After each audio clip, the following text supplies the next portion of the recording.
Masayang magandang araw kapamilya, Jay Sonsa, Layana. Kapamilya, kapapasok lang na balita ngayong araw August 17, 2023 ay ibinasura ng Quezon City Regional Trial Court Batch 100 ang kasong syndicated at large-scale illegal recruitment laban sa dating broadcaster at matinding kritiko ng ABS-CBN na si Jay Sonsa.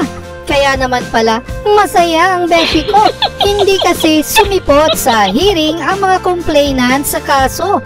Pero ayon sa Bureau of Jail Management and Penology, mananatili muna sa kanilang pasilidad ang dating broadcaster Jay Sonsa dahil sa isa pa niyang kasong libel. Pero take note kapamilya, mukhang tuluyan ng makakalaya si Jay Sonsa dahil ang bail bond para sa kanyang kasong libel ay nasa 10,000 pesos lamang, kaya maliit lang yan na halaga at madaling bayaran ni Jay Sonsa. Shoutout nga pala sa ating kapamilya na si Slapshock Masinda de Miguel.